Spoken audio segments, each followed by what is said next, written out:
सुगंधा, बहुत बहुत स्वागत हमारे इस प्रोग्राम में आपका। कहाँ से आपको प्रेरणा मिली लॉ के क्षेत्र में जाने की? उसके शुरू से ही मेरी आर्ग्यूमेंट स्किल्स बहुत मतलब अच्छी रहती थी। मेरे फादर जो थे वो कहते थे कि तू कुछ अलग ही सोचती है, और जो मेरा तर्क वितर्क है और जो बोलने की स्किल्स है, लोगों को कन्विंस करने की जो स्किल्स है वो काफी अच्छी थी। तो वहां से मेरे फादर का ही था कि तुझे लॉ में जाना चाहिए। फिर मैंने धीरे धीरे पढ़ना स्टार्ट किया, देखना समझना शुरू किया कि कैसे होता है क्या होता है। वहां से मुझे भी फिर इंटरेस्ट डेवलप। रायपुर में आपकी स्कूलिंग कहाँ हुई है? फिर वहां से आपने कहाँ एंट्रेंस दिया होगा लॉ के लिए? हाँ, रायपुर में मैंने स्कूलिंग केंद्रीय विद्यालय से दी थी। एंट्रेंस उस समय दिया था, लेकिन मैं नागपुर से पढ़ी हूँ फिलहाल। नागपुर लॉ कॉलेज यहाँ पे सबसे मतलब 100 साल पुराना है। That is one of the oldest and premier law colleges. तो वहां से मैंने अपनी doctor Baba Saheb Ambedkar college of law से पढ़ाई की। अभी आप दिल्ली में हैं और दिल्ली जैसी जगह में खुद को स्थापित करना या वहाँ सरवाइव करना इतना आसान नहीं है।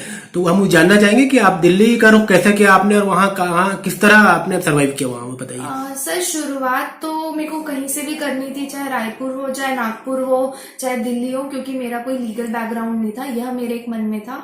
दूसरा ये भी था कि मुझे सीखना था, और जिस टाइप के मुझे लगता था कि केसेस से एक्सपोजर मिलेगा वो दिल्ली में मिल पाएगा। तो मैं एज ए ट्रायल, जो हर एडवोकेट होता है स्टार्टिंग में तो किसी को एक बस हल्का फुल्का नॉलेज होता है, फिर वो ग्रेजुअली जब करने लगता है तो उसे आइडिया होता है, फिर वो एक तरीके का रूप लेता है। तो मैं जब दिल्ली गई तो मैंने सोचा कि स्टार्ट करती हूँ वहां पे, और आई थिंक वो मेरा सबसे अच्छा डिसीजन था, क्योंकि वहां पे सुप्रीम कोर्ट भी है, हाई कोर्ट है, वहां पे डिस्ट्रिक्ट कोर्ट्स है। यहाँ पे मतलब एक्सपोजर की मात्रा बहुत बढ़ जाती है। हर जगह का नेशनल कमीशन जो दिल्ली में ही है, न्यू दिल्ली में उसका सेंट्रल अपीलेट बॉडी जो हमारे में बोलते हैं, चाहे वो कंज्यूमर का हो चाहे कंपनी का हो। तो मुझे उस वजह से एक्सपोजर बहुत मिला, और मैं अलग अलग केसेस के बारे में समझी। तो मेरे को इंटरेस्ट भी किस हिसाब से इंक्लाइंड होना है, मैंने उस चीज को देखा।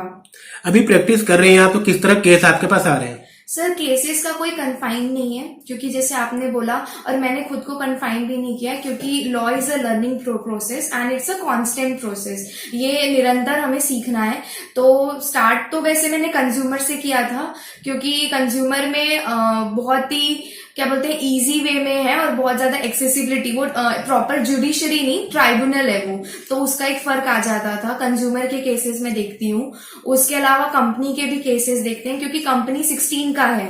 2016 के बाद आया था, एनसीएलटी बना था, फॉर्म हुआ था, तो उसके भी बहुत से लॉयर्स को नॉलेज नहीं था, और मैं अपने आप को हमेशा अपडेट करती रही। तो एक ये दो प्राइमरीली थे जो हैं। इसके अलावा मैं क्योंकि रायपुर और नागपुर से पढ़ी हूँ और यहाँ के लोगों को जानती हूँ, तो सुप्रीम कोर्ट में भी कुछ अगर आ रहा है तो उसमें असिस्ट कर दो, या वैसे केसेस भी फिर आपको रेफर होने लगते हैं। और एट प्रेजेंट अभी क्योंकि कोविड चल रहा है, तो मेरे पास कुछ पॉक्सो के केसेस हैं जिसमें बेल एप्लीकेशन लगती है, या उसको लेके, क्योंकि वो ऑनलाइन चल रहा है, तो अभी वो चल रहा है। आने वाले दिनों में आपका जो है मेन मुख्य फोकस क्या कॉर्पोरेट सेक्टर होगा कि आम लोगों के लिए आप केसेस लड़ेंगे? सर, मैंने अपनी लाइफ में जो मैंने जैसे बताया कि आप जब करने लगते हैं तो आपको आइडिया लगता है, मैं बैलेंस सोचती हूँ कि बैलेंस रहना चाहिए। तो कॉर्पोरेट लिटिगेशन, तो जो मैं कॉर्पोरेट प्रॉपर कॉर्पोरेट नहीं जहाँ पे जो मूवीज में दिखाता है, मैं कॉर्पोरेट लिटिगेशन हूँ। जब किसी दो कंपनी के बीच में लड़ाई होती है, वो कोर्ट जाते हैं, तो मैं उस कॉर्पोरेट लिटिगेशन में हूँ। और उनसे अच्छी आपको एक लाइफ, आपको क्योंकि अपना सर्वाइवल भी देखना होता है, अपना मेंटेन भी करना होता है लाइवलीहुड, और उसके साथ ही साथ मैं क्या बोलते हैं लोगों के लिए भी मदद करना चाहती हूँ। कि सबसे पहले मेरा वही था कि मुझे गरीबों को, और जिनको, क्योंकि आज भी लोगों को बेसिक नॉलेज नहीं है लॉ का, तो मैं उन्हें ज्ञान दे पाऊँ, उस चीज के बारे में अवेयर कर पाऊँ। तो अभी मैं जैसे डालसा में हूँ, it is a very good platform जहां से आपको क्या बोलते हैं गरीबों को लेके केसेस आ पाएंगे। तो मेरा बैलेंस अप्रोच है। मैं कभी अपने आप को अभी फिलहाल तो एट दिस स्टेज तो वैसे भी मैं कन्फाइन नहीं कर रही हूँ।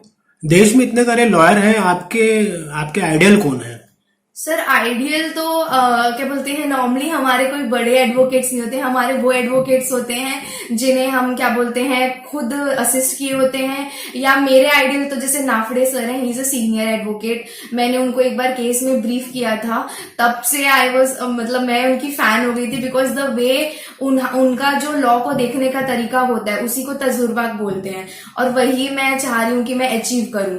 तो मेरे लिए आइडियल जनरली वो होते हैं जो डे टू डे लाइफ में ऐसा मतलब वो केसेस को कर रहे हैं। एक सुनंदे सर करके हैं, वो भी क्रॉस एग्जामिनेशन करने में मास्टर हैं। तो ऐसे कुछ एडवोकेट्स हैं जो मेरे मेंटर रहे हैं और जो मेरे को गाइड करते हैं समय समय पे, वो भी क्रॉस एग्जामिनेशन करने में मास्टर हैं।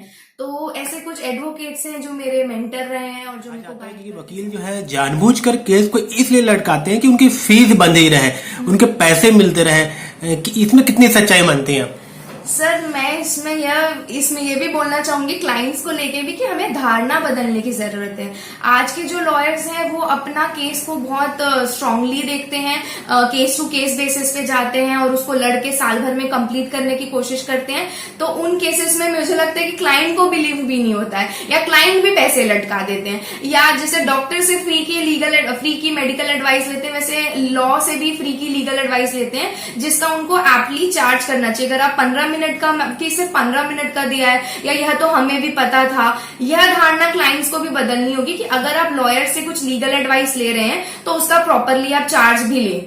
तो अगर दोनों साइड से ये होने की जरूरत है। और अभी जो लॉयर्स आ रहे हैं वो और जो केसेस आ रहे हैं, जो इनैक्टमेंट आ रहे हैं, जैसे आईबीसी है, चाहे सिविल हो, चाहे कॉर्पोरेट हो, चाहे पॉक्सो के केसेस है क्रिमिनल, उसमें साल भर के अंदर कंप्लीट करना है। तो अभी जो अननेसेसरी के बेसिस पे जो एडजर्नमेंट या डेट्स लेते हैं उसे बहुत कम लेते हैं जो आज के लॉयर्स हैं, क्योंकि उन्हें भी अपना केस के बहुत प्यारा होता है और उसको सिंसियरली अप्रोच करते हैं। तो आई वोंट वर्ग के लिए जो है कोर्ट जो है अदालत जो है रात के 3 बजे खुल जाती है और आम आदमी के लिए जो है कोई पूछने वाला रहता नहीं। इस पर आपका क्या सोचना है? नहीं सर, मैं इससे पूरी तरीके से सहमत नहीं हूँ। आप सही कह रहे हैं, ये बहुत क्या बोलते हैं विषय है जो डिस्कशन का है, लेकिन समय अनुसार चीजें बदल रही है। अभी इवनिंग कोर्ट्स को लेके भी बात चल रही है कि शाम के कोर्ट्स को लेकर, और ये आज की बात नहीं है, बहुत पहले से चल रही है। लेकिन जैसा है कि समय लगता है और ये बात तो बिल्कुल सही है कि गरीबों को लड़ना पड़ता है, पर वही हमारी मेन फाइट है जुडिशरी में, लॉ में, कि सही तरीके से होना है के लेके। और इसमें मैं यह भी ऐड करना चाहूंगी कि हाई कोर्ट भी, डिस्ट्रिक्ट कोर्ट भी ऐसे समय आए हैं जब वो देर तक चले हैं, 5-5, 6-6 बजे तक अगर केस को लेके उन्हें लग रहा है। तो कई जजेस हैं, कई लॉयर्स हैं जो प्रोएक्टिव में कि अच्छा इस केस में ये गलत ना हो जाए कि दिमाग में रख के उन्होंने क्या बोलते हैं समय से बाहर जाकर काम किया है। जैसे कि आम चर्चा है, आम धारणा है कि भाई लॉ के क्षेत्र में भी काफी करप्शन आ गया है। आप इससे कैसे खुद को मुक्त कर पाएंगे और किस धारा को अपनाएंगे आप?